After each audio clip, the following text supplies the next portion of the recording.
Buenas, pues otra vez más nos vemos aquí en otro curso de Yo Sigo Publicando. En esta ocasión, por si hay alguna persona un poquillo despistada, decir que este curso es una repetición del que hicimos hace 2 semanas, de introducción práctica a la ciencia de datos en R, por lo que vamos a ver aquí es exactamente lo mismo, ¿vale? Entonces, pues nada, como la otra vez hubo una serie de problemas que impidieron que gente se conectara al curso, pues lo repetimos un poco, ya que tampoco cuesta mucho hacer otra vez el curso y se lo ofrecemos pues eso, a toda esa gente que no pudo conectarse.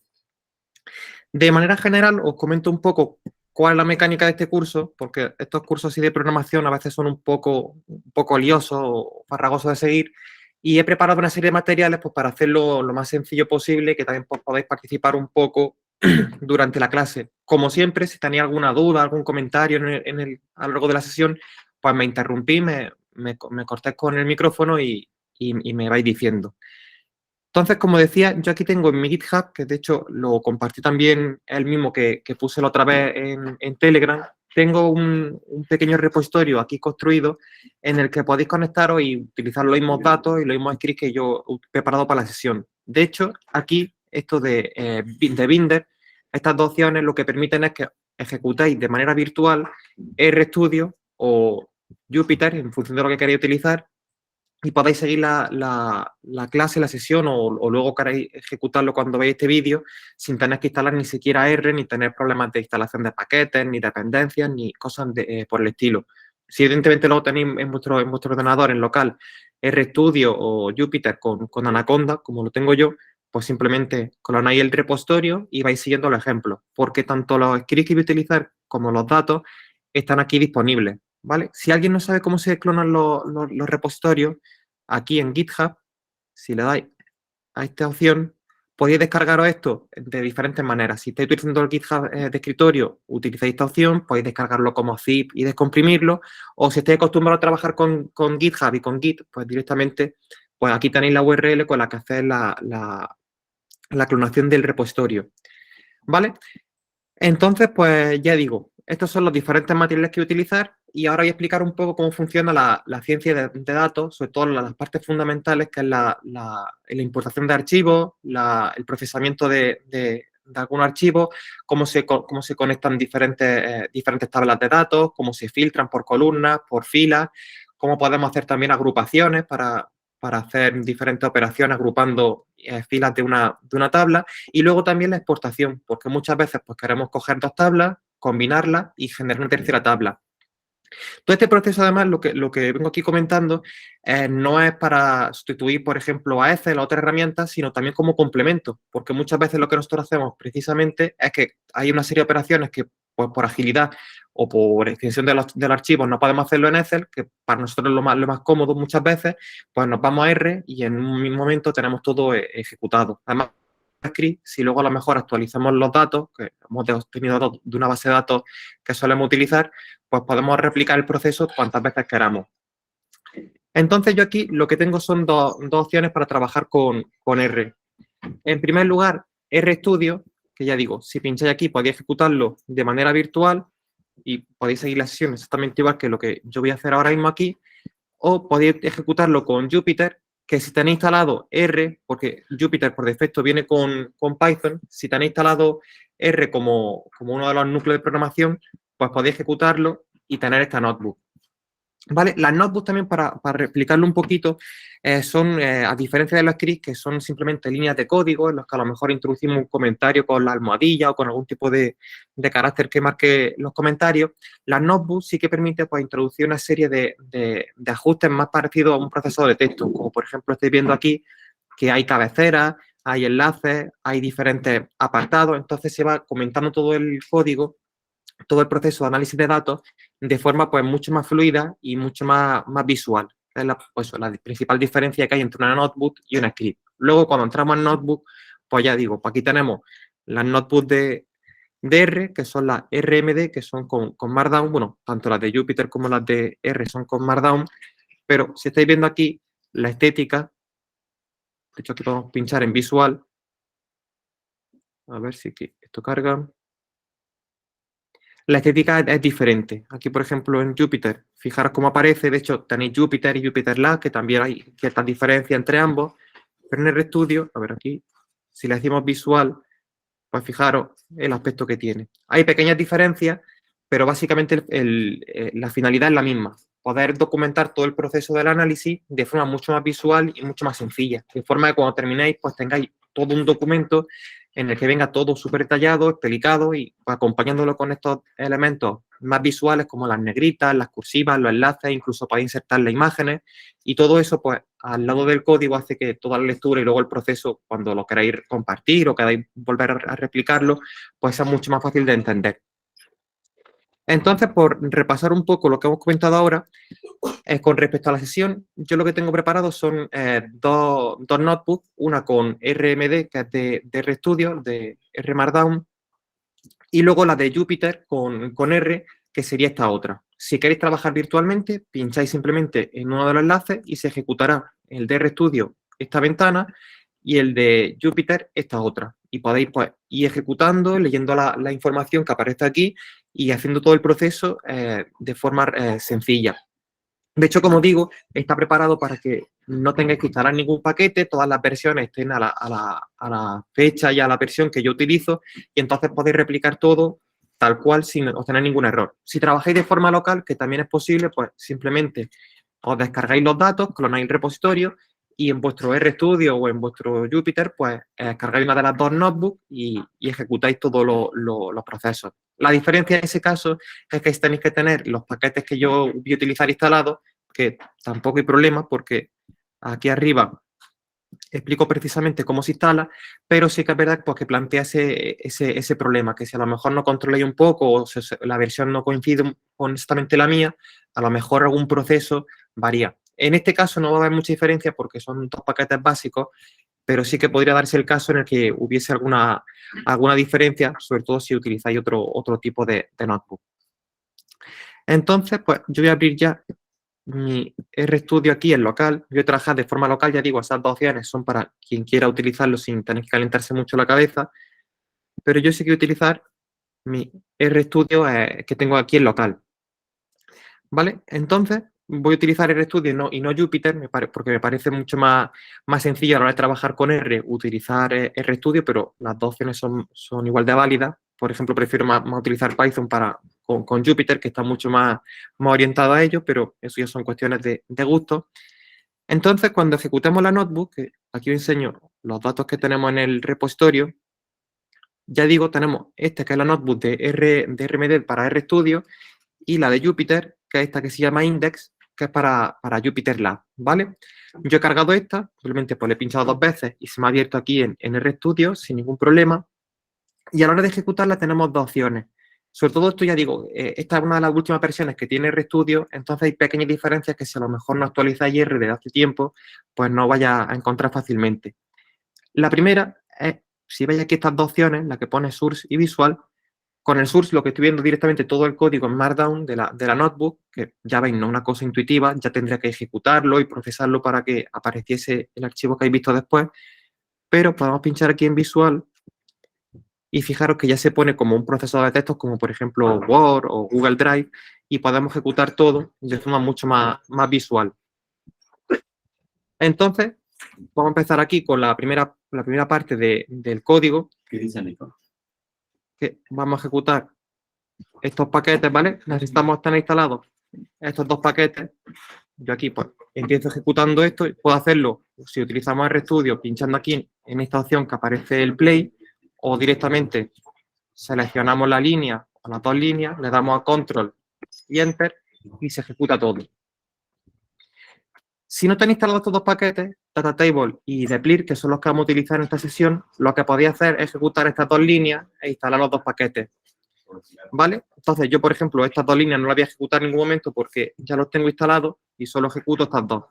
Si tuviese que instalarlos, pues ejecutáis las dos líneas, os pedirá unos permisos, que si queréis instalar los paquetes y que si van a instalar una serie de dependencias, pero una vez los ejecutáis, una vez tenéis los paquetes, lo que tenéis que hacer es cargar las bibliotecas, los paquetes que tenéis aquí. Entonces, si no los tenéis instalados, instaláis y luego ejecutáis estas dos líneas para cargar los paquetes.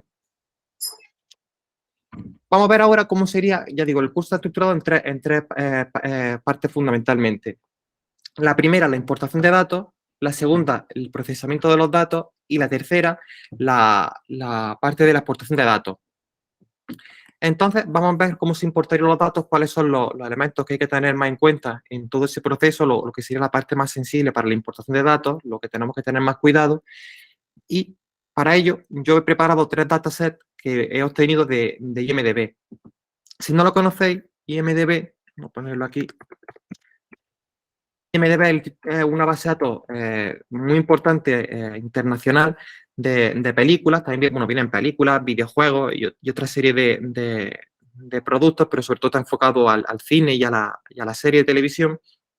Y aquí lo que tenemos son diferentes fichas de películas y de actores. Entonces, por ejemplo, yo cargo esta película y todo esto, y aquí viene una serie de metadatos como la dirección, el guión, el reparto. También vienen valoraciones que hacen los usuarios de IMDb. Al final se calcula un promedio y da una serie de indicadores. Y ya digo, hay una serie de metadatos asociados pues, a las diferentes fichas que hay en IMDb. Pues, todos estos datos, IMDb también los pone en abierto. Hay, de hecho, aquí, lo tenéis enlazado, un pequeño set de datos, bueno, un pequeño no, un set de datos medianamente, más o menos considerable, en el que podéis descargar todos esos datos sin ningún problema. El dato respecto a los títulos, a las direcciones, a los autores, a los actores, a las puntuaciones. Todos esos datos podéis descargarlos de forma sencilla desde IMDb. Yo lo que he hecho es coger 3 de estos datasets, procesarlo un poquito para que no sean tan extensos y no tengamos tanto problema en utilizarlo, y con eso es lo que vamos a trabajar básicamente durante la sesión. Entonces, yo lo que me he descargado son básicamente el dato de la obra, lo he filtrado todo, por cierto, a las obras del año 90, me he quedado solo con películas y con corte con videojuegos. Entonces, con esos 3 tipos de obras, lo he filtrado al año 90 y me he quedado con 3 datasets. Por un lado, un dato relativo a la obra, en el que viene el título original, el título principal, un identificador de la obra. Esto es muy importante cuando trabajéis en ciencia de datos, porque cuando tengáis diferentes sets de datos, siempre vais a estar acostumbrados a utilizar algún tipo de identificador que conecte una tabla con otra. Aquí, por ejemplo, tenemos una tabla en la que viene datos sobre la obra. Aquí viene cada obra, viene viene identificada con un ID. Tenemos aquí, para que veáis, el ID sería este código que aparece aquí, ¿vale? Eso sería el ID de la obra, permite identificar de forma unívoca esa obra. Pues si es una película, pues ese código está asociado única y exclusivamente a esa obra. No puede haber otra película que tenga ese ID. De forma que cuando tengamos, como en este caso, diferentes sets de datos, aquí tenemos pues eso, datos de la obra, los que nos permite reconocer pues el año, el título, el género, la duración de la obra, y tenemos por otro lado puntuaciones.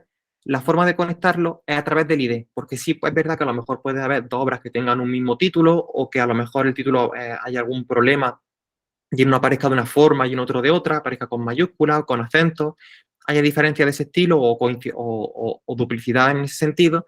Y mediante un ID, como es un código único, sí que puedo identificar claramente una obra. Entonces, tengo en este set de datos una obra, una película, por ejemplo, la que estaba poniendo ya antes de Barbarian, con un ID, y tengo por otro lado en otra tabla la misma película con su puntuación y identificada con el ID. Entonces, la forma de conectar ambas es a partir del ID, que es una de las cosas que precisamente veremos aquí, el cómo conectar esta tabla con esta otra a partir de los ID de la obra. Si tuviésemos los títulos, porque no tuviésemos una ID, podríamos también hacerlo, aunque tendríamos que tener cuidado con lo que comento de que pueda haber obras que tengan un mismo título o que no coincida del todo y tengamos que tener más cuidado, y la conexión puede ser un poquito más compleja.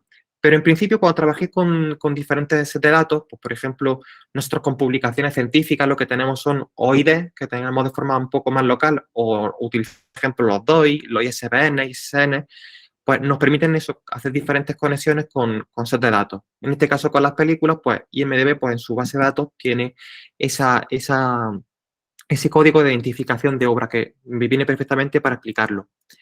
Entonces, ¿cómo tenemos sets de datos? El primero, sobre la obra, diferentes datos que permiten identificarla. Datos sobre las puntuaciones, en el que viene la valoración media y el promedio y el número de votos, pues, que sería exactamente esto que aparece aquí a la derecha, puntuación promedio y número de personas que han valorado la obra. Y luego otro set de datos en el que vienen los diferentes títulos para cada idioma. Pues si una obra se ha traducido en algún otro idioma, pues viene cuál es ese otro título, cuál es el lenguaje y en qué región se aplica pertenece esa traducción. ¿Vale? Yo Vincent, perdón. te digo, luego si os interesa el dataset, pues tenéis ¿Me un escuchas? montón más de datos. Tenéis, por ejemplo, datos de los directores, del casting de la obra, datos sobre esos mismos autores. Hay un montón de información más que ya digo, prácticamente todo lo que aparece en las fichas de IMDb, podéis descargarlo de forma abierta y trabajar con ellos sin ningún problema. De hecho, hay un montón de trabajo y un montón de análisis hecho sobre los datos de IMDb porque son perfectos para ello y son bastante transparentes y fáciles de entender. Vale, pues entonces, una vez explicado un poco cuáles son los datos los que vamos a trabajar, que ya digo, un poquito estandarizado, nos sirve para representar diferentes problemas de forma bastante evidente, pues vamos a explicar cómo se importarían datos a RStudio.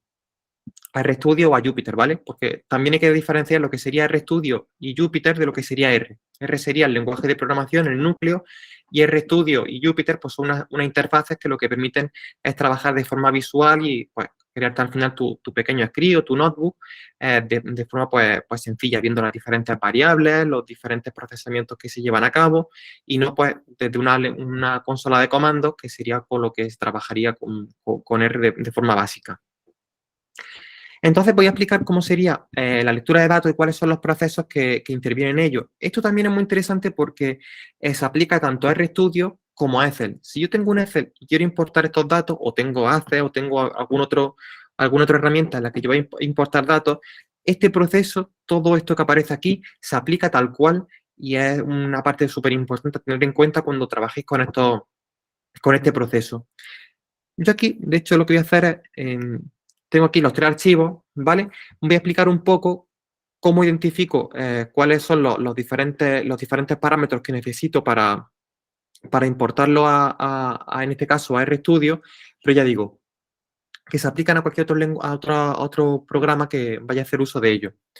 Yo aquí lo que utilizo siempre es un editor de código, ¿vale? Utilizo Visual Studio Code que viene por defecto, creo que viene por defecto en Windows, si no podéis descargarlo gratuitamente, y es una herramienta bastante potente. A mí es de los editores que más me llama la atención y más sencillo me parece.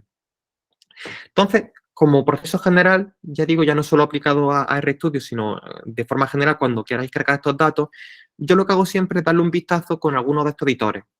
Entonces, si os fijáis, uno de los formatos estándar cuando trabajáis con datos en cualquier lenguaje de programación o cualquier otro tipo de programa, son los archivos de texto plano. Archivos en .txt en los que vienen pues una tabla de datos separados pues, por punto y coma, por tabulaciones, por comas y cada fila es una instancia, una observación y cada columna pues es un atributo de ese conjunto de datos.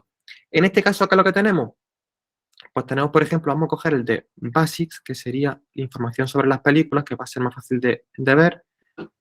Tendríamos un archivo como estos que nosotros queremos cargar. Entonces tenemos aquí nuestra cabecera, en el que nos dice pues cada columna qué es lo que está representando y cada celda pues sería una obra.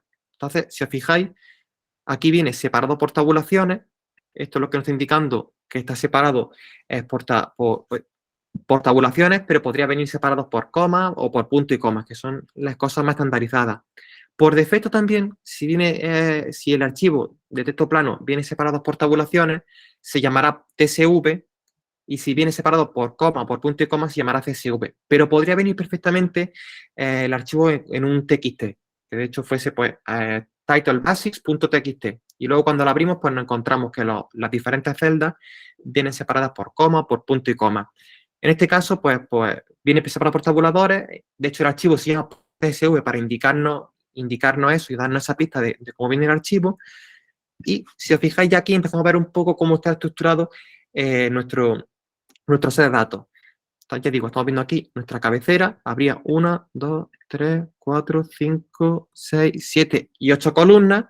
Y filas, pues habría un total de 96.027. De hecho, serían 96.026 casos, porque la primera fila es la cabecera. Entonces, lo que serían casos, lo que serían obras, son 96.026. Penses, ¿nos puedes escuchar? nuestros datos y cuando antes de importarlo tenemos que echarle un vistazo a diferentes cosas que son de relevancia y que de hecho os he puesto por aquí. En primer lugar, la codificación. Esto es súper importante porque es donde más quebraderos de cabeza os va a dar. Porque muchas veces si un archivo viene con algún carácter especial como una ñ o un acento o una cecerilla o algún carácter por el estilo, si no tenéis cuidado y no indicáis que el archivo pues, puede contener esos caracteres, pues os va a dar problemas y van a aparecer pues, con interrogaciones o no se van a cargar de forma correcta. En este caso, pues una cosa que sería fundamental sería ver un poco si podemos tener caracteres de ese estilo. Pues, por ejemplo, aquí ya lo estoy viendo. Este sería un carácter especial. Podemos buscar también incluso, aquí tenemos un acento, una O con acento, pues entonces ya con eso es suficiente. Hay caracteres especiales en nuestro set de datos. Y de hecho, en esta herramienta, lo que aquí nos indica, e incluso qué formato, qué codificación es la más adecuada para leer este archivo, viene aquí abajo. Si os fijáis, es UTF-8. Por defecto, salvo que trabajéis con un dataset muy, muy concreto de algún idioma que no sea, pues eso, inglés, español, francés, lenguajes con los que estamos más acostumbrados a trabajar, el UTF-8 os va a venir, os soluciona todos los problemas, porque es el sistema de codificación que os va a reconocer la mayoría de caracteres. Luego ya digo, si a lo mejor trabajáis con un lenguaje, un idioma muchísimo más específico y un poquito más alejado de estos idiomas, pues sí que tendréis que utilizar cosas un poquito más específicas. Pero por lo general, utilizando UTF-8, en la mayoría de los casos va a ser más que suficiente. Pues ya en este primer paso hemos identificado eso que digo, es súper relevante. En segundo lugar, identificar el delimitador. ¿Cómo vienen separadas las celdas? Pues aquí lo estamos viendo. ¿Veis estos espacios? Estos espacios no son espacios que hayamos puesto pues 3 o 4 espacios, sino que son tabulaciones. De hecho, aquí la forma que viene de identificarlo con Visual Studio es que si seleccionamos este hueco, si os fijáis, a la izquierda aparece una pequeña flechita. Eso es lo que está indicando que es una tabulación y que no son un conjunto de espacios. ¿Vale? Pues ya lo tendríamos identificado. Si en vez de ver eso, viésemos punto y coma, viésemos comas, pues sería eso. Sería, pues, el delimitador sería una coma o un punto y coma. ¿Vale? Luego, el calificador. Esto también es una cosa bastante relevante porque imaginaros que estamos utilizando como delimitador una coma. ¿Qué es lo que puede ocurrir? Que tengamos en nuestro título, por ejemplo, en el título de la obra, que aparezcan comas. Sería una cosa bastante frecuente, o que tengamos algún campo en el que aparezca una coma.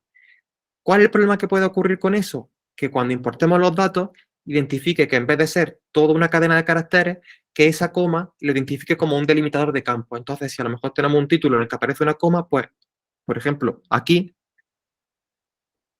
lo que podría hacer esto es que nos dice, esto sería una celda y de la coma para allá sería otra celda. Tendríamos ese problema. ¿Cómo se solucionaría? Pues una de las formas más básicas para solucionarlo, bueno, lo primero es utilizar archivos separados por tabulaciones. Va a ser muy raro que en una celda se utilice una tabulación, entonces si ponemos tabulaciones nos quitamos muchas veces ese problema de identificar de que pueda haber en la celda algún campo que se ha confundido con el separador de campo, pero si utilizáramos, por ejemplo, un archivo separado por coma o por punto y coma, sí podríamos encontrarnos de forma más frecuente ese problema, como ya estáis viendo en este caso, pues lo que podríamos encontrarnos es que ese archivo, ese campo viene así, ¿vale? Ya digo, si fuese, por ejemplo, este archivo separado por coma y quisiéramos evitarnos ese problema de que reconociese este título como dos celdas en lugar de una, porque aparece el delimitador aquí, una de las cosas que suelen utilizar son los calificadores, que lo que hace es que, entre comillas, o pone con comillas dobles o con comillas simples, toda esa celda, y entonces le está diciendo al programa que desde que se abre la comilla hasta que se cierra la comilla, es una celda todo lo que aparece ahí. Entonces, si en esa celda pues, aparece el carácter delimitador, no lo trocea en diferentes celdas, sino que lo coge todo como un único campo. ¿Vale? En este caso, como estamos utilizando tabulaciones y no va a haber en el título o en alguna de las otras celdas ningún carácter que sea de tabulación, porque no se da ese de datos, pues no tenemos calificadores. De hecho, fijaros que no tenemos ninguna celda en la que aparezcan las comillas utilizadas en ese sentido. Ya digo, porque a lo mejor puede haber una celda en la que utilice, de hecho, vamos a buscarlo. Hay celdas en las que aparecen dobles comillas, ¿vale? De hecho, solo hay aquí una. En este caso, pues es que el texto no incluye esas dobles comillas, pero no estamos utilizando las comillas, las dobles comillas, como calificadores de campo. Entonces, pues también sería importante identificar esos casos. Yo aquí, por ejemplo, en resultados, que es una cosa que me estoy adelantando a lo que veremos después, en resultados tenemos aquí este archivo. No, pero este no tiene delimitadores de campo. A ver si este lo incluye. No, tampoco aparece. Pues tendríamos que haber otro archivo diferente, después lo podemos generar para que lo claro, pero lo veréis claramente porque aparecerían, pues eso, celdas en las que estarían entrecomilladas completamente. Un título en el que sin que aparezca las dobles comillas en el propio título, sí está el título entero entrecomillado para indicarnos que ahí puede haber un carácter especial o un carácter que se confunda con el delimitador y por eso lo entre comillas. Pues eso tenéis que echarle un vistazo y ver si está ocurriendo. Algunas veces todas las celdas vienen entrecomilladas, pues para evitarse esos problemas, y otras veces solo vienen entrecomilladas aquellas celdas en las que se ocurren esos casos extraños. Pues echarle un vistazo, ver si os encontráis celdas de ese estilo. En este caso ya hemos visto que no, como de hecho es tabulación. De hecho, aunque esa tabulación puede venir también con esos calificadores, pero en este caso ni siquiera viene pues, para hacer el texto más ligero y para el archivo más ligero, ¿vale? Pero tenerlo también muy claro.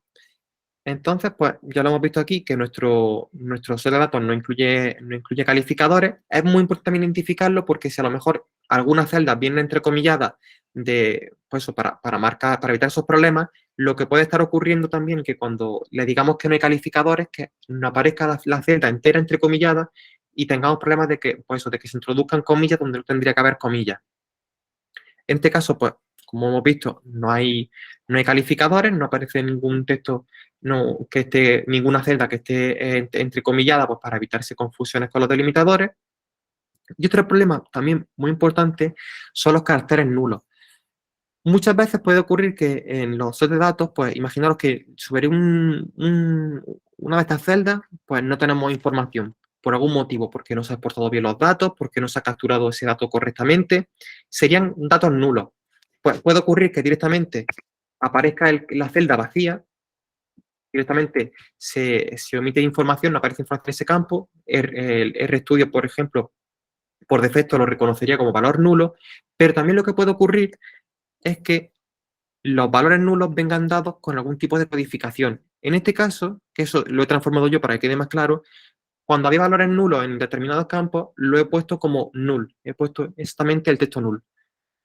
Eso puede variar muchísimo. Cuando, por ejemplo, descarguéis datos de Web of Science, pues viene también delimitado en una codificación concreta. Cuando lo descargáis de otra base de datos, pues puede venir pues como null en mayúscula, como n/a, directamente como nada. Puede aparecer diferentes tipos de codificaciones para indicar que hay valores nulos. Pues eso también tenéis que tenerlo en cuenta pues, para que no reconozca el valor como un valor más de esa columna y de esa instancia, sino que lo reconozca como un valor nulo y luego cuando hagamos análisis pues no se tenga en cuenta. ¿Vale? Entonces, pues esos son los aspectos fundamentales cuando importéis datos y sobre todo los que más problemas podéis tener cuando lleváis a cabo este proceso. Luego interviene un montón más de parámetros más, por ejemplo, el uso o no de cabecera, los decimales si vienen en coma o puntos, diferentes cosas que son a lo mejor un poquito más concretas de vuestro set de datos, pero lo general y lo que suele haber más quebradero de cabeza son con esos campos. De hecho, algunos de ellos son los que van a hacer que cuando importéis datos veáis que se cargan menos filas o menos columnas de las que debería haber o que directamente os dice que no puede cargarlo porque no reconoce del todo los parámetros. Pues teniendo en cuenta esa información, que ya digo, fijaros que echarle un pequeño vistazo a vuestro archivo de texto, pues ya estamos preparados para cargarlo. Yo en este caso lo que voy a utilizar son en la mayoría del proceso del script, voy a utilizar, de la notebook voy a utilizar dos tipos de herramientas. Voy a utilizar por un lado opciones de los paquetes básicos de RStudio, voy a cargar pues los archivos de los procesamientos con las herramientas básicas que que ofrece RStudio, y luego también voy a utilizar Deplir o Datatable y Deplir para hacer los mismos procesos, pero de forma un poquito más ágil, ¿vale? Porque luego hay una serie de paquetes que facilitan mucho los importados de datos, los procesamientos, y están muy enfocados a ellos, porque luego las opciones de RStudio por defecto a lo mejor son un poquito más obtusas o un poquito menos ágiles, y con estos paquetes pues se facilita todo ello en gran medida. ¿Cómo sería entonces, por ejemplo, la lectura de datos utilizando las opciones básicas de R? Pues tenemos aquí esta función que es read.table, y luego dentro de eso sería la función básica de R, en la que hay que dar una serie de parámetros. De hecho, muchos de ellos vienen desactivados por defecto, pero luego hay una serie de funciones más por R, que son CSV, CSV2, delim y delim2, que lo que hacen es coger esta función datatable y cambiar las opciones que vienen por defecto. Ya digo, aquí, por ejemplo, el uso de la cabecera viene desactivado por defecto, el separador no viene ningún separador indicado, y cuando utilizamos CSV, pues viene marcado que la cabecera se carga por defecto y que el delimitador es una coma. O utilizamos delim, pues que la cabecera se carga, que el separador es una tabulación. De hecho, la diferencia entre el que no tiene el 2 y el que tiene el 2 es los decimales, que uno los reconoce de una forma y otro de otra, pero todos ellos parten de esta función que ya digo, es la básica de R. Entonces, para que vayáis viendo un poco lo que puede ahorrar de tiempo es utilizar unas funciones u otras, y de dónde vienen sobre todo, pues vamos a ir viendo cómo se cargar los datos con las funciones básicas y las funciones más específicas de R. Si utilizamos esta función, que sería la básica de R, de hecho, ¿cómo podéis conocer, por si no sabéis manejaros con R? Ya digo, este paquete también, esta sesión también está un poco enfocada a gente que tiene algún tipo de conocimiento ya, algunas nociones básicas de R y de programación. No que seáis maestros o sepáis programar en un nivel bastante avanzado, pero sí que más o menos sepáis cómo se genera una variable, cómo se abre cómo se utiliza una función, y cosas muy básicas. Si yo, por ejemplo, quisiera saber un poco los parámetros que ofrece esta variable en gran medida, pues para personalizarlo un poco, podéis ejecutar aquí en consola, así, el interrogante read.table, vaya a enter, y aquí a la derecha os van a aparecer las diferentes opciones, los diferentes argumentos que admite esa función. De hecho, si os fijáis, aquí pone readTable.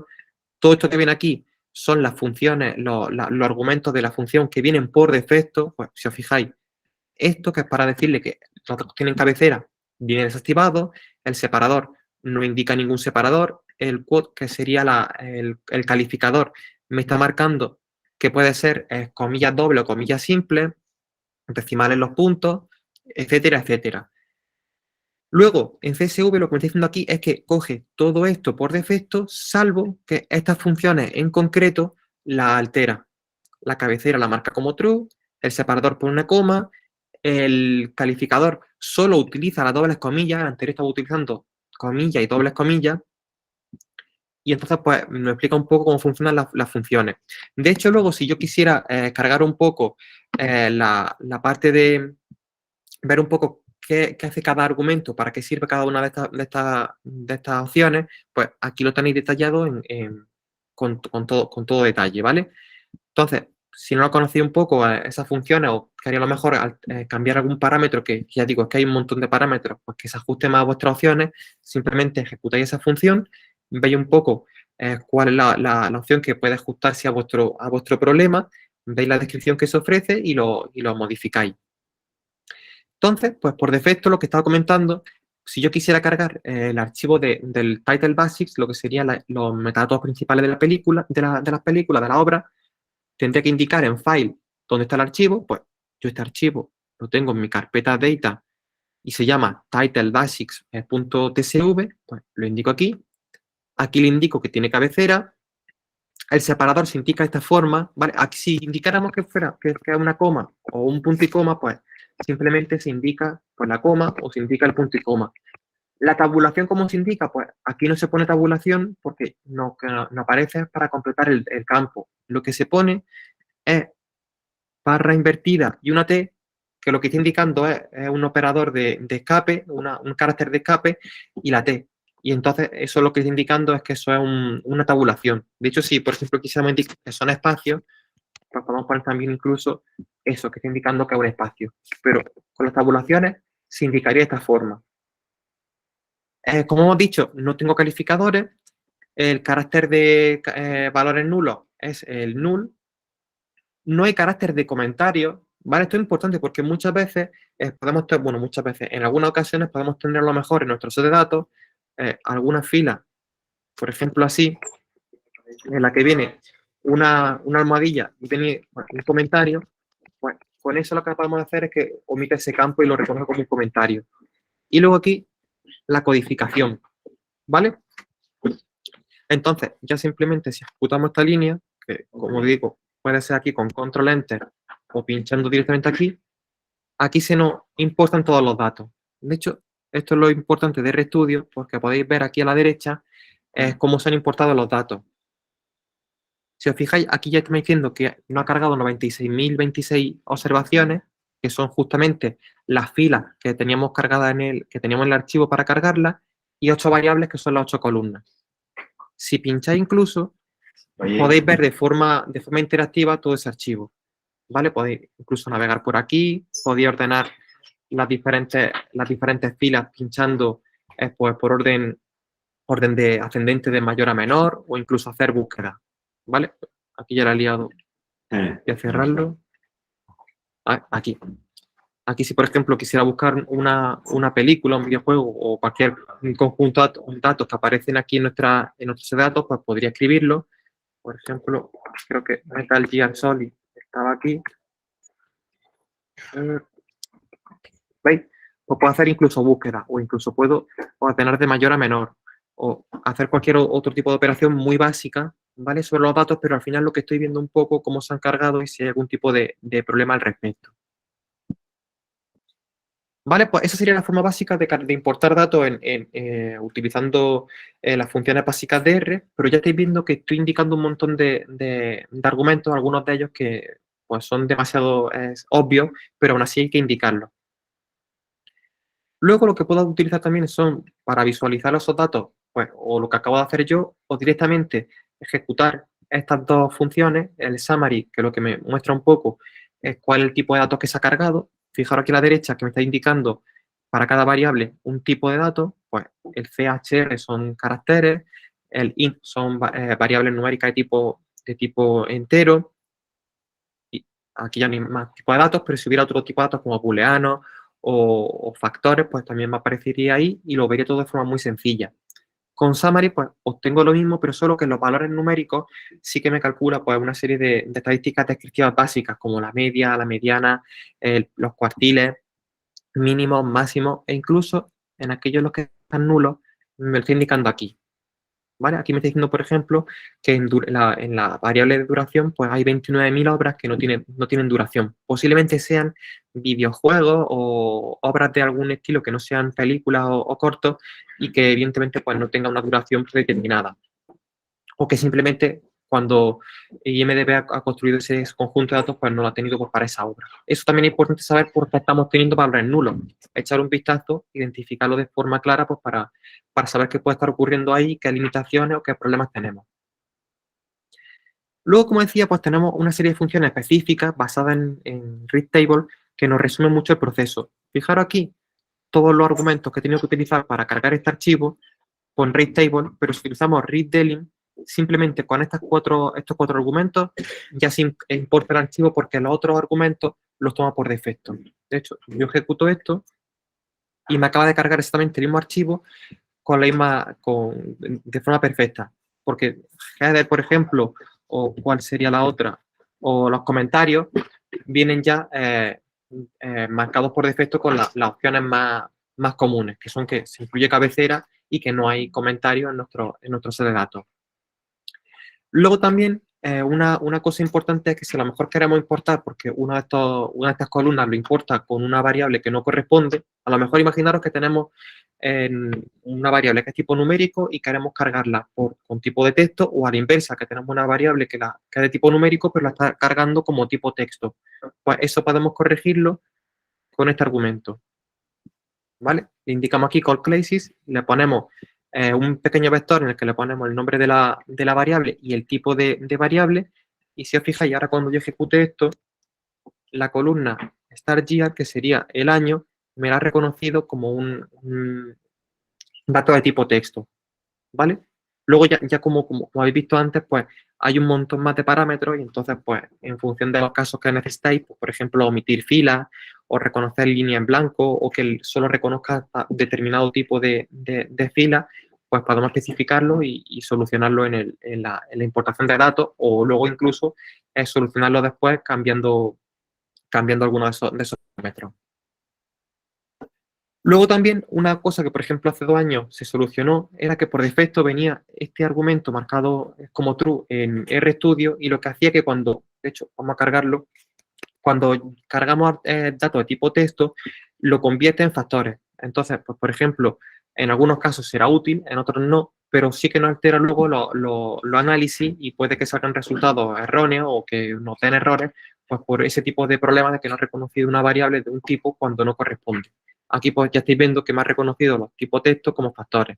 Pues en este caso, por ejemplo, en los tipos de obras, lo que serían películas, cortos, películas de televisión o videojuegos, pues cada uno de esos valores sería un factor y me lo ha reconocido de esa manera. Luego, si hiciéramos algún análisis, ya veréis los problemas que eso daría. ¿Vale? Pero que ya digo, pues, si lo queréis luego cargar o si tenéis una versión antigua de R y queréis solucionarlo, pues simplemente ponéis aquí false y estaría solucionado. ¿Vale? O si queréis cargarlo, pues lo ponéis como true.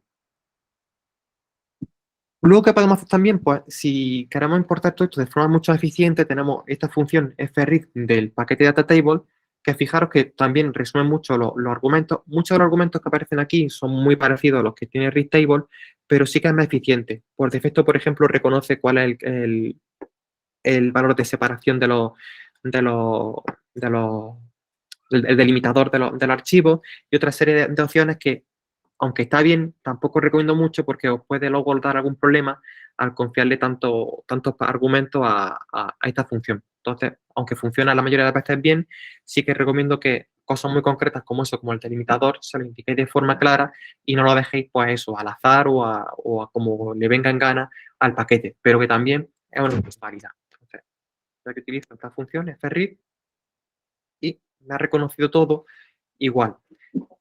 ¿Qué es lo que ocurre aquí? Fijaros cuando importo el data frame. Se me ha generado aquí una nueva fila que se llama, bueno, un nuevo atributo dentro del data frame que se llama precisamente atributo ATTR, que no lo teníamos antes cuando cargamos, cuando importamos con las opciones básicas. ¿Qué es lo que significa eso? Lo que significa que Data Table, cuando lee archivos, por defecto, en vez de cargarlos como data frame, que sería el tipo de datos básico de R, lo reconoce como data table, que es otro tipo de datos que es más flexible y más eficiente, pero que tiene algunas diferencias con respecto a data frame. Si no estoy muy acostumbrado a utilizar este tipo de datos, yo lo que recomiendo, como veis aquí, es que marquéis un data.table como false y lo reconozca como un data frame y trabajéis como trabajáis por defecto en R. Si estáis acostumbrados a utilizar data table, pues ya lo tenéis ahí, pero si no es el caso, haced esto y os quitáis de problemas. De hecho, fijaros que aquí ya esa fila que aparecía ahí un poquito extraña, pues ya se nos ha ido. ¿Vale? Pues eso serían las funciones básicas para importar los datos. Vamos a ver ahora una serie de operaciones básicas pues, para jugar con los datos utilizando funciones básicas de R y funciones del paquete deplir, pues, para que veáis un poco cuál sería la filosofía básica de R y también pues, la forma más eficiente de hacerlo que sería con deplir. Yo suelo trabajar con deplir, pero algunas veces, pues, algunas operaciones utilizo los formatos básicos de R porque a lo mejor estoy más acostumbrado o porque por eficiencia de ahorrar un poquito de código y no trabajar no importa ni siquiera el paquete, pues utilizo eso. Entonces vamos a empezar ahora con una serie de funciones muy básicas. En primer lugar, la de ordenar la fila. ¿Cómo podemos ordenar filas utilizando las funciones básicas de R? Pues tenemos esta función que se llama order, le indicamos le damos un vector de valores, le damos en este caso una variable de nuestro set de datos y para decirle que sea de mayor a menor, en este caso vamos a ordenar películas por fecha de publicación de mayor a menor, pues le tengo que indicar en este argumento el descendiente que sea true. Luego también, esto lo comento aquí ya de paso, cuando tenemos una variable, en este caso, en este caso, df, por defecto, podemos trabajar en R, en R de esta forma. Se pone los corchetes, entre medio de los corchetes, dentro de los corchetes una coma, y lo que se pone a la izquierda de la coma nos marca filtros o operaciones con respecto a las filas, y lo que se pone a la derecha con respecto a las columnas.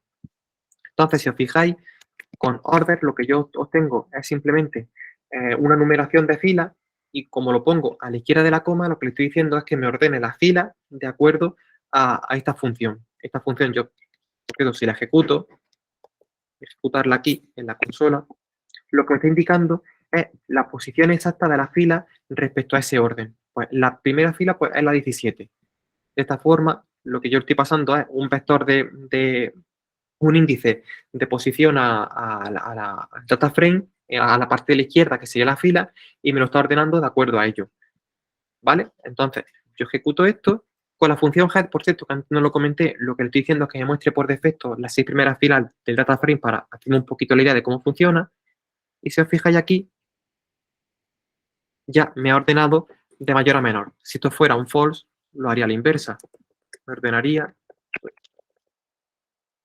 de menor a mayor. ¿Veis? De 1990, que sería la primera película que aparece en ese de datos. ¿Vale? ¿Cómo sería para hacer esa operación con deplir? Pues tendríamos que utilizar en deplir una función concreta que se llama arrange, y entonces le indicamos, fijaros la filosofía tan específica que tiene deplir. Le indicamos primero el nombre de data frame y luego le introducimos aquí la variable. La mayoría de las funciones funcionan de esa forma. Data frame y luego las operaciones que aplicamos sobre las variables. De hecho, fijaros aquí que la variable la estoy introduciendo tal cual. Pongo el nombre sin nada más. En el caso de antes, cuando utilizamos la función, tenía que indicarle también el nombre de la variable, es decir, el nombre del data frame, $, que es para indicar la variable, o incluso, si estáis más acostumbrados, también podría haberlo hecho de esta forma. De esta forma, lo que estoy diciendo es, coge esta data frame y, como está a la derecha de la coma, coge exactamente esta columna. Y tengo que ponerlo además entrecomillado, porque si no lo reconoce como si fuera una variable. Con deplir, la filosofía es distinta. ¿Vale? Entonces, pues una cosa un poquito más ágil, pero ya estoy viendo que hay diferencias, y si no estoy un poquito acostumbrado a ello, pues os puede dar luego problemas cuando trabajéis combinando un poco las dos opciones. Entonces, si yo quisiera hacer eso, ordenar el data frame utilizando deplir, ejecuto esta función y ya me la he hecho. ¿Que yo quiero hacerlo de forma inversa? ¿Que quiero ordenar de forma ascendente? Bueno, por defecto, sin indicar nada más, hago esto y ya pues, me lo ha hecho. ¿Vale? ¿Qué más cosas podemos hacer para jugar con los datos? Seleccionar columnas. En la forma básica, pues ya la he visto antes. Si yo, por ejemplo, quiero quedarme con la columna de título y la columna de tipo, lo que puedo utilizar es un vector con esos dos nombres, lo indico aquí en data frame a la derecha de la coma, y directamente cuando filtre, pues se queda con esas dos columnas. O bien puedo indicarle la posición, igual que hacía antes con las filas, que le indicaba la posición de la fila con el valor más alto en la fecha. Pues aquí le doy otro vector de valores en las que le indico la posición. Pues quiero la columna 3 y la columna 2. Y de hecho, que esta es la gracia también de esto, no lo ordena. Si yo, por ejemplo, tengo un dataset en el que hay dos columnas que quiero cambiar, pues le introduzco el orden de las columnas tal y como yo los quiero obtener en el data frame final, y de esta forma pues lo ordeno. Yo aquí ejecuto y acabo de obtener un nuevo data frame en el que solo aparece primero primary title y luego title type. ¿Vale? De hecho, si yo luego lo hiciera aquí a la inversa, cambia el orden. Aquí. Con deplir, ¿cómo sería? Pues tenemos una función que se llama select y ya estáis viendo. El funcionamiento es el mismo que antes. Nombre del data frame, y luego aquí, pues en este caso lo que me pide la función es que le indique el nombre de las columnas, pues para que lo importe. Entonces le voy introduciendo los nombres tal y como yo quiera y lo ordena en base a ello. Que de hecho, fijaros, vuelvo a remarcarlo.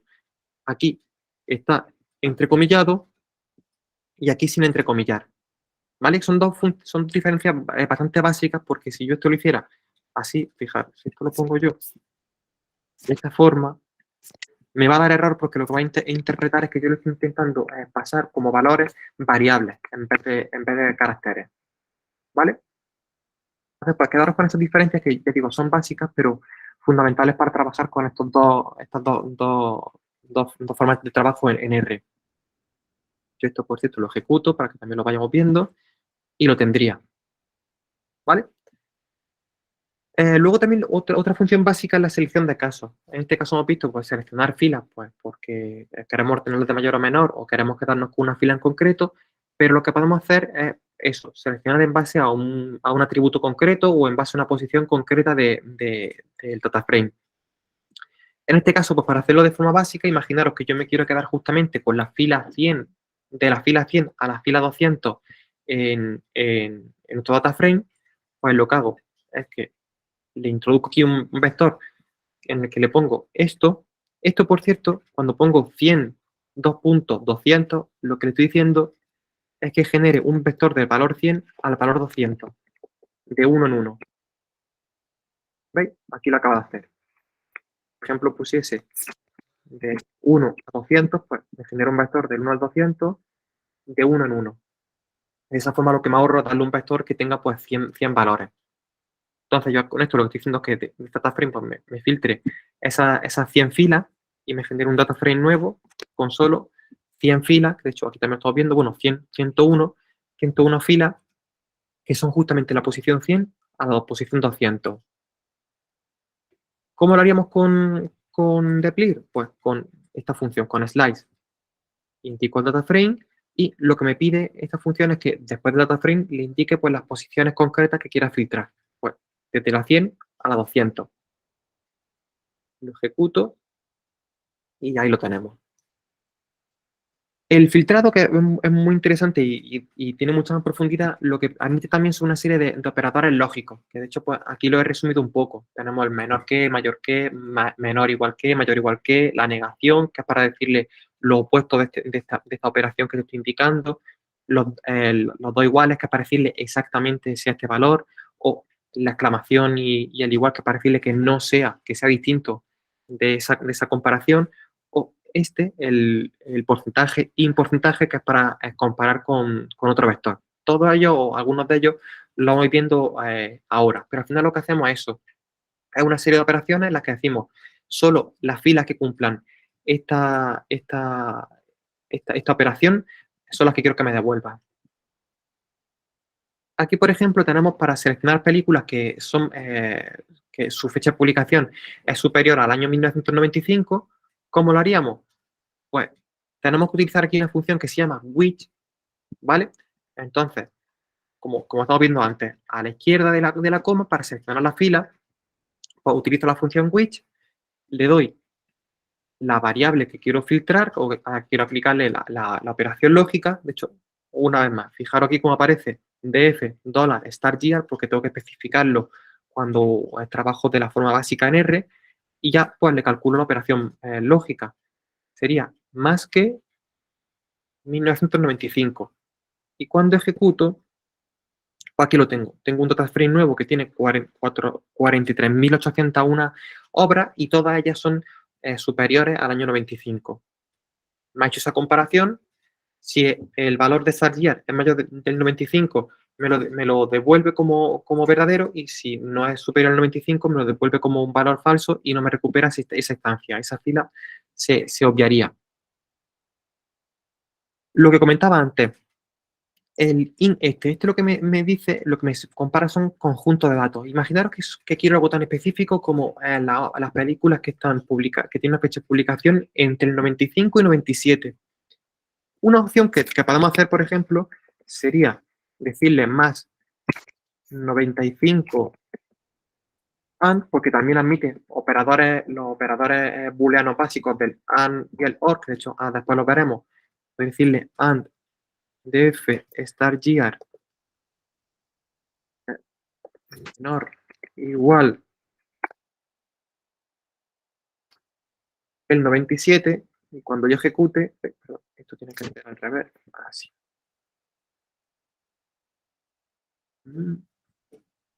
A ver, no, estaba bien. Mayor igual, ahora igual. Ah, vale, esto me la reconozco, le he puesto esto. Puedo hacerlo de esta forma, me genera nota frame que sería de 29.874 columnas, o bien lo que puedo hacer es lo que estaba puesto justamente antes. Le incluyo esta operación lógica, que sería decirle que estos valores estén dentro de este conjunto. Este conjunto serían 3 años, el 95, 96, 97, y si se da ese caso, pues me lo devuelve como lógico. Si es un caso que no está dentro de ese conjunto, pues lo obvia.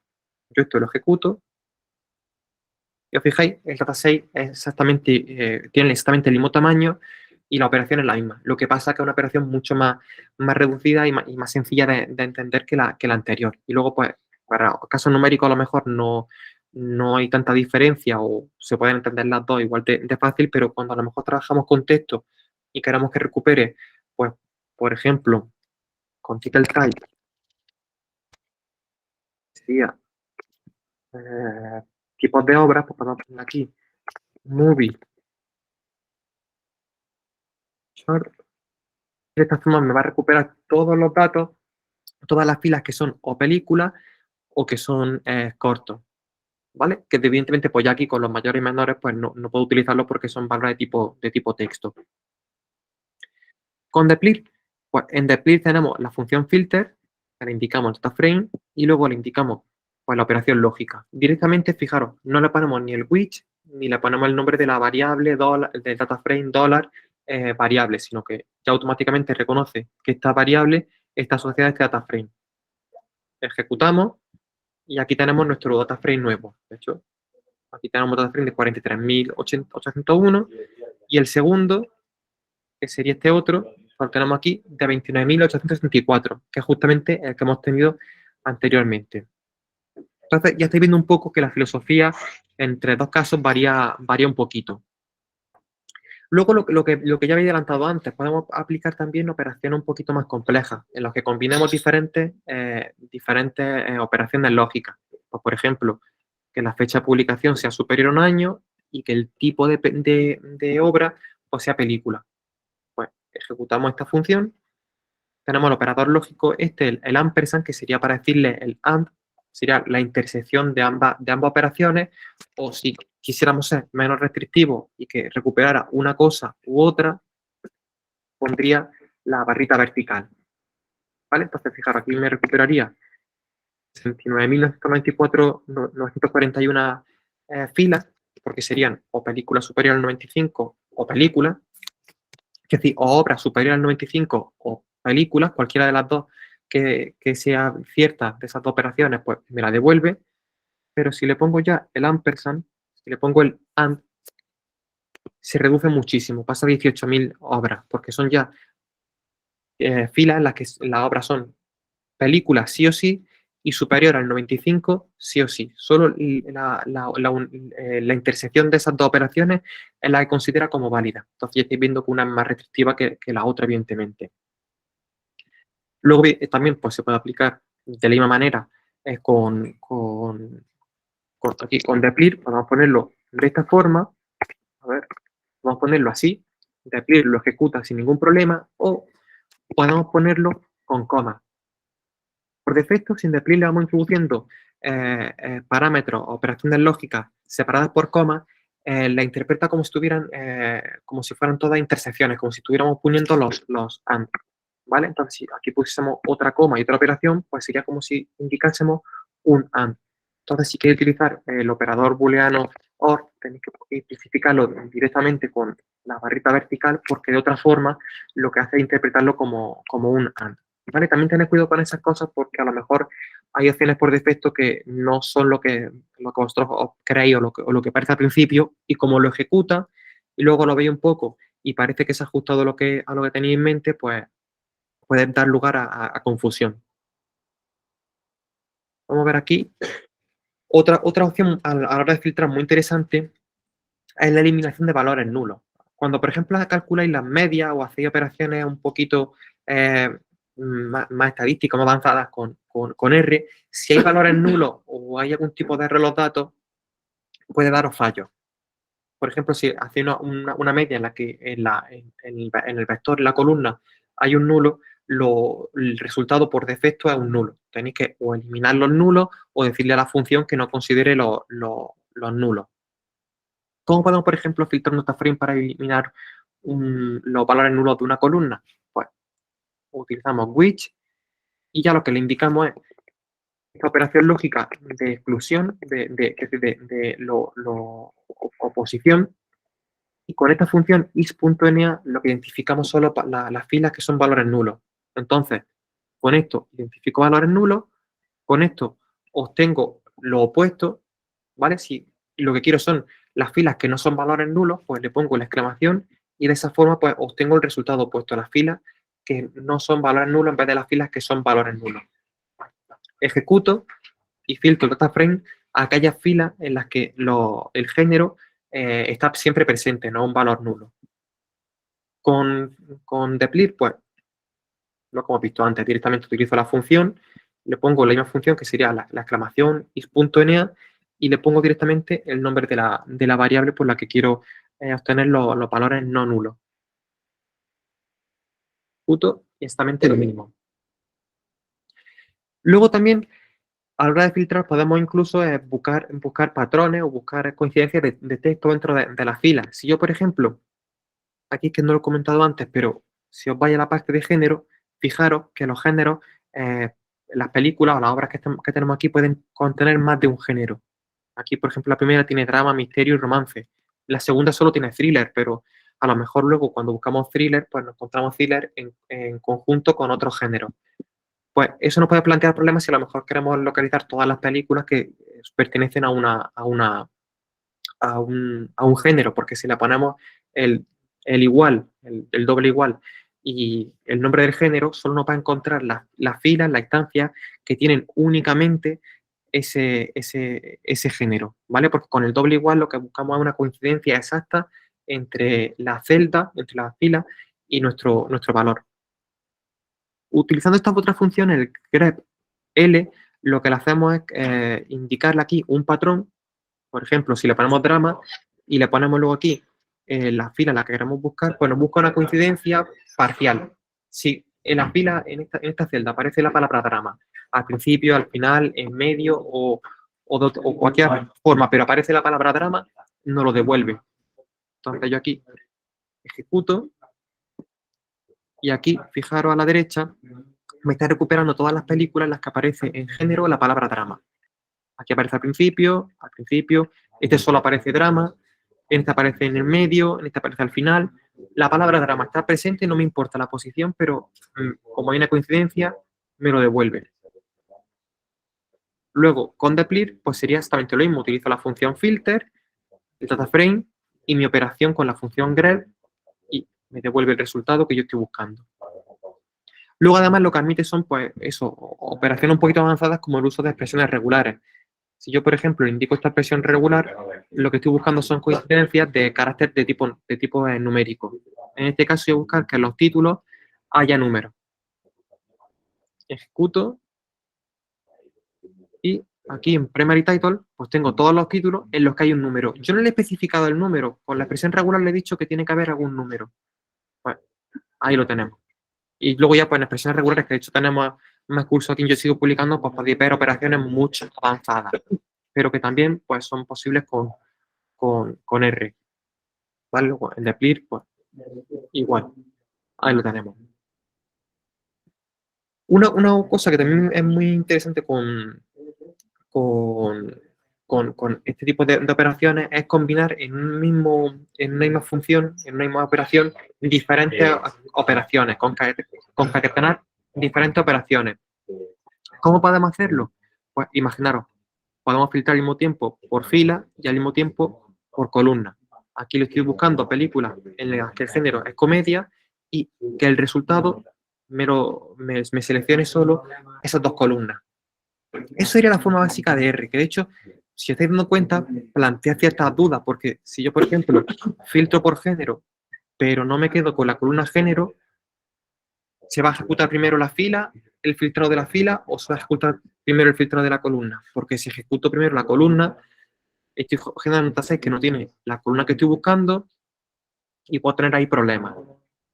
¿Vale? Bueno, en verdad no es tan obtuso porque yo estoy dándole aquí un vector que el vector no lo estoy alterando en ningún momento. Si a lo mejor hiciera otra cosa, sí podría alterarlo, pero en este caso no estoy alterando, pero sí que a lo mejor una cosa un poquito más confusa de entender. Yo esto lo ejecuto, aquí tengo un data frame nuevo con 2 columnas y con las filas que se ajusten a la operación que yo calculo. Lo que ocurre, y esta es la principal gracia que tiene Deplir, es que hay un operador que se llama el operador pipe, que permite concatenar operaciones y hacer pues eso, como un workflow de operaciones de forma mucho más sencilla y resumir todo en, pues, en un conjunto de operaciones y filtrar los data frames tanto como queramos. La gracia en todo ello es que nosotros, cuando hacemos esta operación con Deplir, primero indicamos primero indicamos el taframe que queremos utilizar y luego cuando indicamos de esta forma las diferentes operaciones, pues, por ejemplo, quiero que filtre filas y luego que selecciones columnas, ya no tenemos que indicar el nombre del dataframe. Esto por defecto lo que va haciendo es que dice, cojo este dataframe, se lo paso a esta función y le aplico esto. Esto me genera un dataframe nuevo que se lo paso a esta función, se lo introduce por defecto aquí, no tengo que indicarlo manualmente y le aplica esta operación. Entonces no tenemos que indicarle aquí esto. Si lo indicásemos, sí podríamos tener problemas porque estaría cargando por defecto el dataframe que tenemos originalmente y no la operación filtrada de antes. ¿Vale? Entonces, pues, eso tenemos que tener mucho cuidado y de esa forma sería como trabajaríamos concatenando operaciones de Deplir. De hecho, fijar aquí que ejecuto y el resultado es el mismo. 2 filas y 13.000 filas y 2 columnas. Y luego eso podemos extenderlo tantas veces como queramos. Podemos aplicar 50 operaciones de filtrado, o luego ordenar, luego agrupar, luego combinarlo con otra frame. Podemos hacer un montón de virguerías con eso en una sola operación. Una operación muy importante también, y esta ya sí mucho más específica de este tipo de herramientas, que por ejemplo esto no podría, la anterior sí más o menos podía aplicarlas con otras herramientas como Excel o las hojas de cálculo de Excel, pero esto ya sí que es una cosa un poquito específica, es el cruzado data frame. Podemos coger, lo comentábamos antes, un data frame, las películas y sus puntuaciones y combinarlo. Aquí las combinaciones pueden ser de 4 tipos. Podemos hacer un inner join, que sería quedarnos con la intersección de casos. Si, por ejemplo, tenemos películas y tenemos votaciones y en un data frame no tenemos películas y en otro no tenemos puntuaciones, pues se va a quedar con los casos en común en los que haya coincidencia. Solo se quedan casos en los que las películas estén en común en ambos datasets. El full join lo que hace es que combina todo a lo bestia, pero lo que pasa es que en los casos que no hay coincidencia en la parte de la izquierda o que no hay coincidencia en la parte de la derecha, los genera con valores nulos. Imaginaros que tenemos películas en las que no tenemos puntuaciones. Pues mantiene esa fila, solo que en la puntuación lo que hace es que genera un valor nulo. Luego con los left join y con los right join, lo que hace es lo mismo, pero solo para uno de los dos lados. Mantiene todo lo de la izquierda o mantiene todo lo de la derecha, pero si no se da el caso, lo mantiene como valor nulo. Esto vamos viéndolo ahora en los diferentes pasos. Lo que voy a hacer es cargar los data frames de las notas y los data frames de los títulos alternativos y vamos a ir combinándolos un poquito para ver un poco cómo funciona esto. Cargo yo aquí los data frames y fijaros, aquí lo que voy a hacer es quedarme con la data frame de las películas con las notas. No lo he dicho antes, pero hay películas en las que no tengo puntuaciones, porque a lo mejor no ha habido nadie que haya llegado a IMDb y ha puntuado la película. Entonces lo que puede ocurrir es que si yo le hago un inner join, obtenga menos filas de las que tiene originalmente el data frame de película, precisamente por eso, porque no hay una puntuación y cuando se combinan solo los casos comunes entre las dos tablas, pues no, algunas películas se queden fuera porque no tienen puntuaciones. Entonces, yo ejecuto esta función, que es contemplir. Aquí ya, por cierto, nos olvidamos de funciones básicas porque es mucho más sencillo y mucho más ágil trabajar con deplir este tipo de operaciones. Utilizo inner join para hacer un inner. Le indico lo que se queda a la izquierda, que es la X, lo que se queda a la derecha, que es la Y, y con el by le digo cuáles son las columnas que tiene que utilizar para conectar datos de un data frame con datos de otro. Esto lo he comentado antes.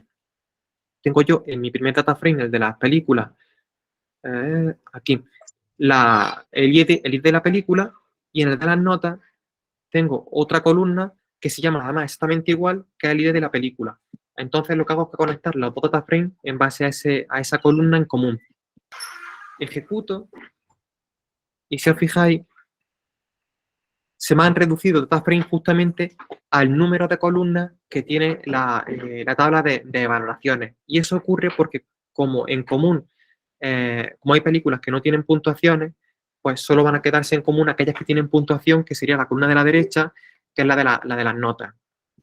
Si todas las películas tenían valoración, pues se me quedaría en principio pues 96.026. Cada película tiene una puntuación, se van a conectar todas las películas con todas las puntuaciones y el data frame va a ser tan extenso como el de las películas. En este caso, esa longitud me la está marcando el segundo porque todas las coincidencias, porque no todas las películas tienen puntuaciones.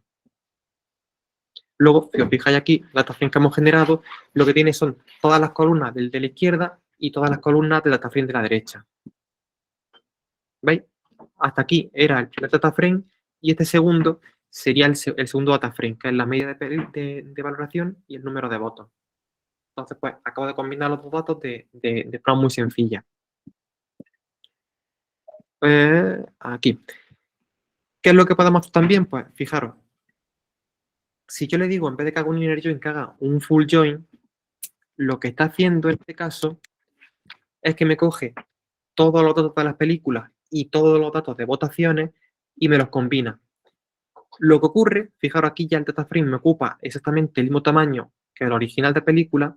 Lo que ocurre es que en aquellos casos en los que no hay una coincidencia en el data frame de la derecha o en el data frame de la izquierda, porque es un full join, pues lo que me genera son valores nulos. Yo aquí, por ejemplo, puedo verlo. Si ordenamos, ordenamos aquí y nos vamos al final del todo. Fijaros que aquí hay valores nulos, que es LNA. Hay películas que no tienen puntuación media ni número de votos. Y eso ocurre porque en el data frame de la derecha no es que aparezcan valores nulos, es que directamente se lo ha inventado él, lo ha asociado como valor nulo porque no encuentra una coincidencia entre los dos data frames. Si hubiera el caso opuesto, películas que tienen votación pero que no están en nuestro data frame de película, lo que se generarían los nulos serían la parte de la izquierda, en el primer data frame. Y eso ocurre cuando hacemos un full join. Y de hecho, pues, en este caso, como todas las películas están, todas las valoraciones de películas cuentan con su homóloga película en otro data frame, si yo la left join, pues estoy teniendo exactamente lo mismo. Me quedo todas las películas, que es la parte de la izquierda, y en las votaciones, cuando no hay datos de votación, pues genera valores nulos. En este caso, las dos operaciones serían exactamente las mismas. Otra cosa que puede ocurrir es que a lo mejor esa columna que utilizamos como punto de conexión entre los dos data frames varíe de nombre. De hecho, es lo que ocurre con película, con el data frame de película y con el data frame de nombre de película. Aquí tengo el AKAs, que son los títulos alternativos de las películas, y si os fijáis, el identificador de película es Title ID. Es exactamente el mismo identificador, solo que la columna se llama diferente. Pues, haciendo esto, indicándole en el byte tconst igual a title ID, le digo que de la columna de F me coja el tconst, de la columna, de la data frame de F me coja esta columna y de data frame AKAs me coja esta otra columna y son las dos columnas que utilizo pues, para encontrar valores en comunes y hacer el cruzado de datos. De hecho, yo esto lo ejecuto y ahora tengo aquí un data frame mucho más extenso en el que tengo para cada película sus respectivos datos de título alternativo. De hecho, fijaros aquí que también pasa una cosa, es que este tema de los joiners es bastante más complejo. Fijaros lo que ocurre. Y es que el data frame filtrado, el data frame nuevo que he generado, tiene muchísimas más filas. Eso ocurre porque para cada película, en este data frame cada fila es un título alternativo de una misma película. Entonces, cuando conecto un data frame con el otro, me está generando para cada fila de la izquierda múltiples filas en la derecha, ¿vale? También tenerlo en cuenta si proceso de este tipo, por si os interesa hacerlo de esa forma y generar para una misma fila otras múltiples filas, o si queréis tener fila única, tenéis que hacer una operación diferente a ella.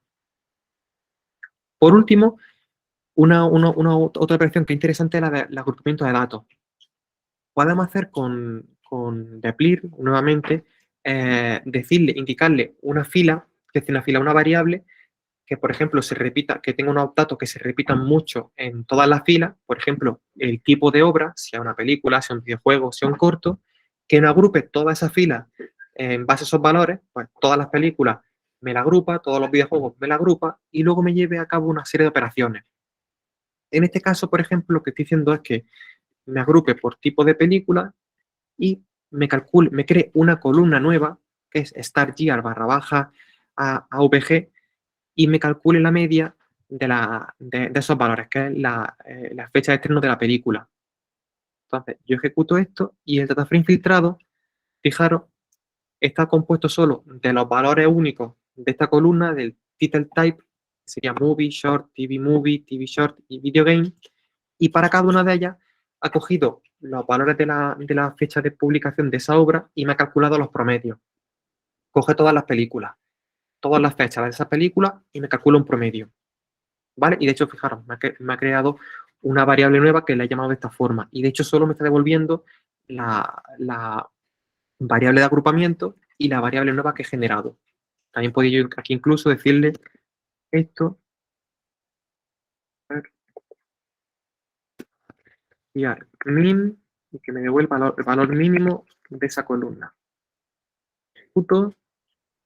Aquí tengo ahora tres columnas diferentes. Una con la media y otra con el valor mínimo. ¿Vale? Y ese es un tipo de operación también muy potente y bastante útil que podéis utilizar con R y ya habéis visto de forma muy sencilla. Luego también lo que podéis hacer es incluso contabilizar filas y sería, pues, con esta función, creamos una nueva variable que sería total y otra que sería n, abro y cierro paréntesis, y lo que hace es contabilizarme los casos de agrupamiento. Pues, como estoy agrupando por tipo de obra y en este caso por fecha, ya estoy viendo que son dos agrupamientos, dos variables de agrupamiento, pues me hace un agrupamiento tal que así. Habría películas que son del año 90, hay 4.842. Películas del 91, 4.393. Me ha hecho dos agrupamientos diferentes y con esta operación lo que hace es sumarme los casos. De esa forma puedo contabilizar todo. Aquí os dejo, por cierto, para terminar un poco, y esto comentarlo un poco por encima para no extendernos más, 5 casos prácticos para que veáis el potencial que tiene estas operaciones. Fijar aquí que en este, por ejemplo, lo que estoy diciendo es, quiero que me devuelva el listado de las películas más votadas de cada año. Ya hemos dicho antes que son películas del 90 al 99, pues, ¿cuáles son las películas en IMDb que tienen mayor puntuación? Voto aquí, no, perdón, más votación no, más votadas. Las películas que ha votado más gente, que sería pues, como un poco un proxy de visualizaciones de esas películas. Las películas que tienen más valoraciones significa que al final la ha visto más personas. Pues hago todo ese chorro de operaciones, que es lo que hemos estado viniendo explicando antes, y al final obtengo una fila, un data frame de 10 filas, que son cada una por una película de cada año, que claro, es la película de cada año más votada, perdón, con más votaciones. Pues aquí lo tenemos. El 90 El Padrino, El Silencio de los Corderos 91, cada año una película, y a la derecha, pues, el valor máximo de número de votaciones. El segundo, obtener el listado de las 20 películas con mayor votación promedio, en las que yo, por cierto, aquí le indico que tienen que haberlas visto al menos tienen que tener al menos 50.000 votaciones, porque puede haber una película que tenga un 10, pero la han votado una o dos personas. De esta forma, pues, me aseguro que haya pues, un cierto consenso en las votaciones. Ejecuto todo esto y aquí tengo mis 20 películas con mayor votación promedio que han visto al menos 50.000 personas. Pues ahí estarían esas películas. Luego lo que puedo decirle es incluso complicarlo más, decirle que ahora esas 20 películas me dé el título en español, porque como habéis visto aquí, pues por ejemplo aparece El Padrino Padrino no, uno de los nuestros aparece en inglés, o El Silencio de los Corderos aparece en inglés, pues yo quiero el título justamente en español. Ejecuto esto y ya tengo la lista traducida en español. ¿Vale? Otro caso práctico. El total de películas de comedia valoradas por mínimo 1000 personas con su valoración y duración promedio. Pues aquí lo tenemos, para cada año, número de películas comedia, número de puntuación promedio y duración promedio. De hecho, fijaros, también es curioso que todas esas películas, las películas de comedia, tienen bastante estandarizado la duración. De hecho, si miráis los géneros, también es curioso porque podéis ver que cada género tiene una duración estándar, ¿vale? Pero ya digo, cada caso, pues, es para pararse un poquito a verlo porque ya estáis viendo ahí la cantidad de operaciones que estamos llevando a cabo. Y por último, este otro que, pues, como también incluye videojuegos, este set de datos, pues ver cuáles son los videojuegos con más votación, con más puntuación entre el 95 y el 97 y que al menos lo voten 5.000 personas. Pues ahí lo tendríamos. ¿Vale? Ya digo, casos tenéis, pues, tanto como se ocurre. Yo he puesto esto para un poquito que veáis la utilidad que tienen estas operaciones y verlo aplicado a casos concretos como estos datos de IMDb, pero tantos como se ocurran y ya estáis viendo la facilidad que tenemos para conectar datos, para hacer operaciones muy concretas, obtener los datos ordenados de una forma o con un conjunto de tablas de columnas concretos y lo sencillo que sería, pues, una vez os familiaricéis con este tipo de lenguaje. Y ahora ya sí, para terminar, que estáis viendo aquí, imaginaros que hemos tenido un set de datos como el anterior, en el que tenemos nuestra lista de videojuegos con 2 o 3 columnas que nos interesa luego exportarlas para guardarlas, para tenerlo ahí para analizarlo o para llevándolo luego, por ejemplo, a Excel o hacer cualquier otro tipo de reutilización de esos datos, pues lo que podemos hacer es exportarlo. Ahora ya sí, recuperamos lo que comentábamos antes de la forma básica con R y la forma de data table, pues tenemos dos funciones básicas. Por un lado podemos utilizar write.table, que sería la función más básica que tiene R, y pues le vamos indicando aquí una serie de argumentos para que me lo exporte. En primer lugar, pues el data frame, el lugar de destino. Yo quiero que me lo exporte una carpeta que se llama results, le ponga este nombre y le ponga .tsv, porque lo voy a poner que sea delimitado por tabulaciones, que no tenga cualificadores, porque con tabulaciones ya hemos comentado que salvo que tengamos una celda que incluye un tabulador, no lo necesitamos, que me lo codifique con UTF-8 por si tenemos caracteres especiales, y esto normalmente tenemos que decírselo siempre a R cuando utilizamos sus funciones básicas, y es que no me incluya el índice de la fila. Cada fila pues tiene un índice, tiene un valor, pues en este caso sería 1 o 10, o si lo hemos filtrado de alguna forma más específica, pues el índice original, no quiero que me lo incluya, ¿vale? Si os fijáis, aquí no le he puesto esto, sería exportármelo separando por tabulaciones, porque por defecto esta función ya lo interpreta como tal, me coge el delimitador como tabulaciones. Esto ahora, entonces, lo ejecuto y en results y tengo mi archivo exportado en TSV y lo podemos luego, pues, ver aquí, que de hecho al principio de la sesión lo hemos estado viendo, esto lo importo y tengo las 10 filas del archivo con primera celda, el nombre de la obra, tabulación, año, tabulación, puntuación promedio. Otra opción que podemos utilizar, pues, utilizar la función write.csv, que al igual que la de readTable, pues es una adaptación de la función básica de table, en la que lo que me cambia, lo que me coge, pues es una serie de valores por defecto. En este caso, fijaros, el quote este me lo coge como false y luego el separador me lo pone como coma, ¿vale? Entonces, ejecuto esto y me acaba de generar este nuevo dataFrame. De hecho, le he puesto ya que se llame CSV porque yo de antemano sé que el write.csv me va a hacer un archivo delimitado por coma.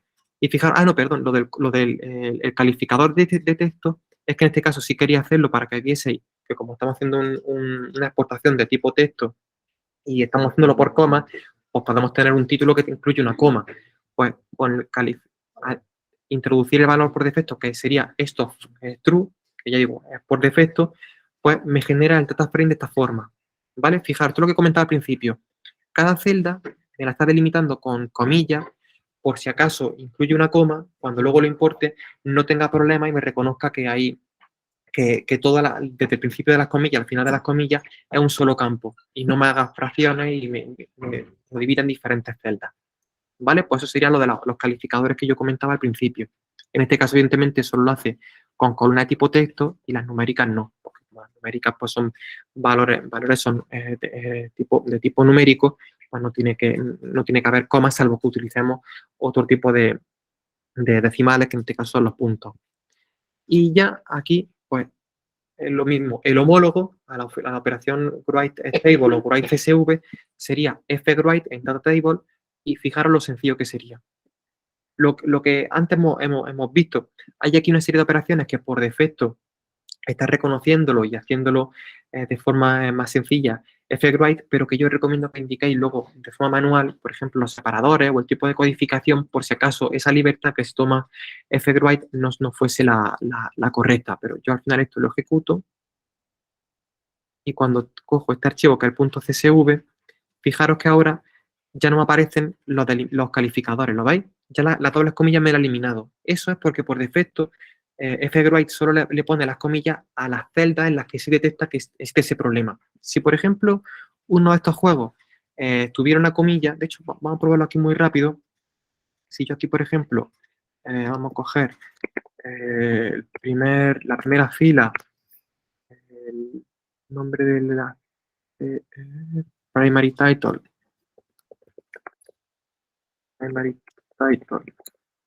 le pongo esto, imaginaros, nombre 1,2, aquí estoy introduciendo comillas que son, pues eso, un carácter que se puede confundir con los delimitadores, con los delimitadores cuando utilizamos un separador que sea coma.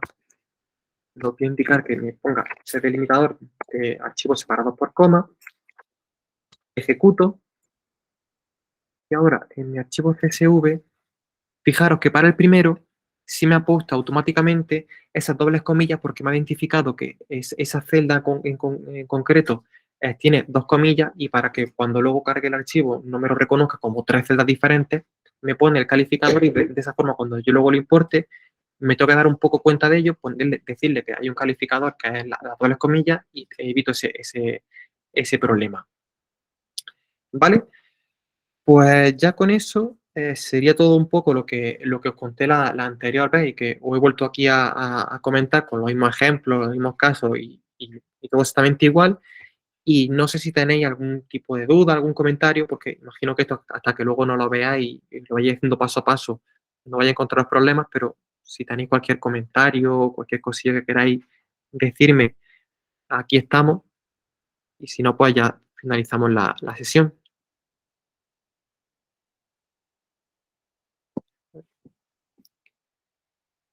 Sí, las notebooks están aquí todas subidas. De hecho, ahora la vuelvo a enlazar otra vez en la sesión de clase, ¿vale? En la ficha de yo sigo publicando, pero lo tenéis ahí. ¿Vale? Entonces, no hay ninguna duda, imagino. Que también miro yo aquí.